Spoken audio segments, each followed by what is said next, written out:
Hello friends, बरायबाय Bodo Job Info YouTube चेनेलाव आसा खालामो बयबो मोजां दंजोबो दा फाइनाली एग्जाम नोंथांमोनहा जोबबाय JAA बेनिफ्राय स्टेनो स' जायफ्रा BTC सेक्रेटारिनि आन्डारावहाय एप्लाइ खालामदोंमोन फाइनाली नोंथांमोना एग्जामखौ होनो मोनबाय 10 डिसेम्बराव एबा मैया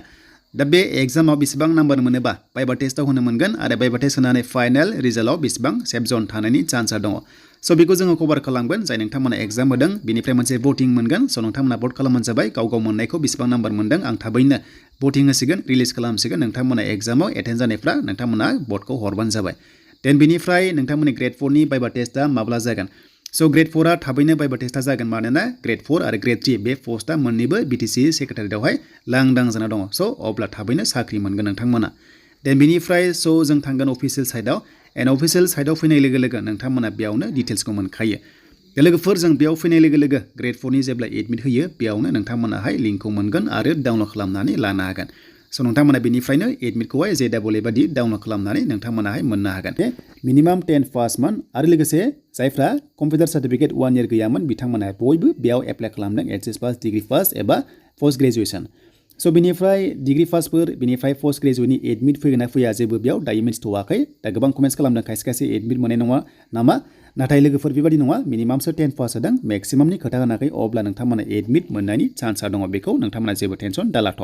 जास्ट भाइभा टेस्टनि थाखाय नोंथांमोना प्रेक्टिस खालामनो हागोन देन बेखौ बेयावनो फोजोबबाय आरो बेनिफ्राय होनोबा नोंथांमोननि भाइभा टेस्ट ग्रेड 4 आ नोंथांमोना लास्ट उइक डिसेम्बराव जानायनि चान्सआ दङ दासिम जेबो आपडेट गैया एन्ड बेनिफ्राय भाइभा टेस्टखौ दानिया सोर लागोन एग्जाम कन्डाक्ट खालामखो सोर जों बेखौ दानिया लाइभ मोनबाय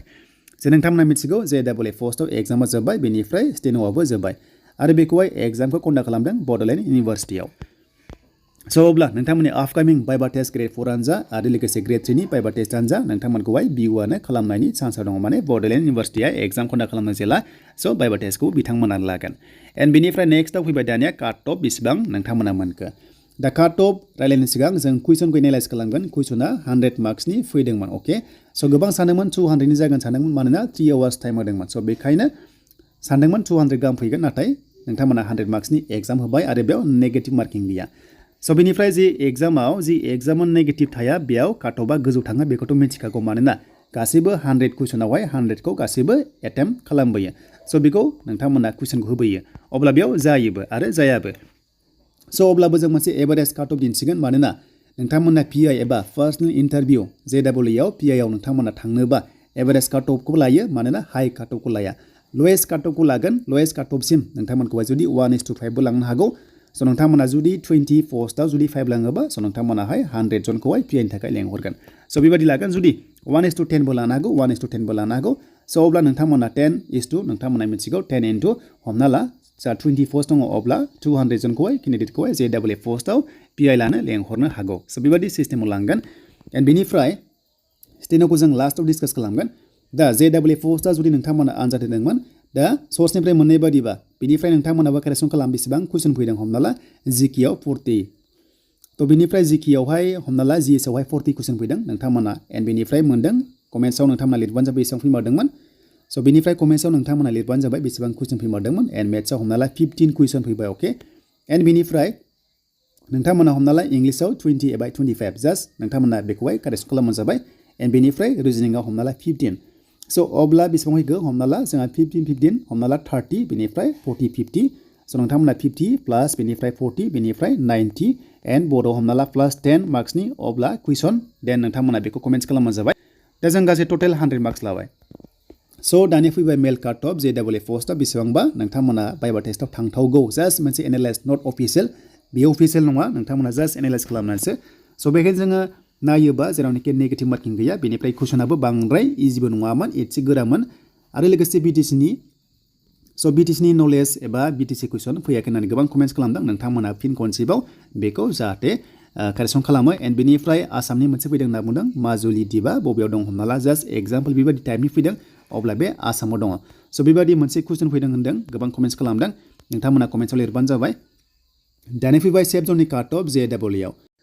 दा फैबाय JAA पोस्टआव मेलनि काटअफआ बेसेबां थांगोन बायदि बेनिफ्राय फिमेलनि काटअफआ बेसेबां थांगोन बायदि दा जानो हागौ एग्जामाव गोबां नाम्बार मोननायबो थागोन नाथाय एभारेजखौसो लायो मानोना मेक्सिमाम मोननाया बारा थाया स' बेखायनो मेलाव जायफ्रा 65 प्लास मोननाय दङ स' नोंथांमोना पिआइनि थाखाय रेडि जानाया जोबोर मोजां होननानै सानजायो मानोना नोंथांमोना मिथिगौ जुदि 65 देन बेनिफ्राय 70 75 मोननायबो थायो साफा सानै नाथाय बेखौ काटअफ हमा मानोना एभारेजखौ हमनाय जायो जुदि 65 आवनो गोबां मोननाय दङबा 65 लागोन एन्ड बेनिफ्राय फिमेलाव होनोबा 60 निफ्राय जुदि 62 नि गेजेराव मोनदोंबा पिआइनि थाखाय एबा भाइभा टेस्टनि थाखाय नोंथांमोनाबो रेडि जानाया मोजां एन्ड बेनिफ्राय स्टेन'आ पोस्टआ खमथार बेखायनो बिनि बे काटअफआ एसे सेम टु सेम थांगोन स' बेनिफ्राय फैबाय स्किल टेस्ट गोनां बेनो जाबाय बिसिना भाइभा टेस्ट गैया खालि स्किल टेस्ट दङ शर्ट हेन्ड टेस्ट दङ जे बेसेबां पस्ट दं होनोबा गासै 12 भेकेन्सिस दंमोन दा बेखौ नायोबा काटअफआ गोजौ थांगोन अके जास्ट बेनाबो गोजौ थांगोन खाथियाव थांनाय नङा दा बेखायनो नोंथांमोना जुदि 61 निफ्राय 62 नि गेजेराव मोनदोंबा हौवाफोरा नोंथांमोनाबो प्रेक्टिकल टेस्टनि थाखाय रेडि जाजायो बेनिफ्राय जुदि हिन्जावफ्रा स' नोंथांमोना 58 निफ्राय 59 मोनदोंबा स' नोंथांमोनाबो बेबादि सिस्टेमाव 59 60 आवनो काटअफ थाहैनायनि चान्सआ दङ दा बेनोमोन आनअफिसियेल काटअफ एनालाइसिस आसा खालाम नोंथांमोना एसेबा बुजिबाय आरो जायफ्रा मोजां नाम्बार मोनदों नोंथांमोननि पिआइआ थाबैनो जागोन मानोना बे पोस्टआ जोबोर इम्परटेन्ट पोस्टआ लांदां जाना दङ BTC आव स' बेनिफ्राय जोबनायाव BTCनि 3000 पस्टनि बारा नोंथांमोननि Grade-3 Grade-4 बे ओंखारगोन 2024 आव गोबां ससियेल मिडियायाव नुगासिनो दङ दा समासो मिथिगोन जेब्ला ओंखारो नोंथांमोना बड' जब इनफो इउटुब चेनेलावहाय आपडेटखौ मोनगोन आरो बेयाव मिनिमाम क्लास 8 पास जानाय लोगो लोगो Grade-4 आव आरो डिग्री पासफोराहाय Grade-3 आव नोंथांमोना एप्लाइखौ खालामनो हासिगोन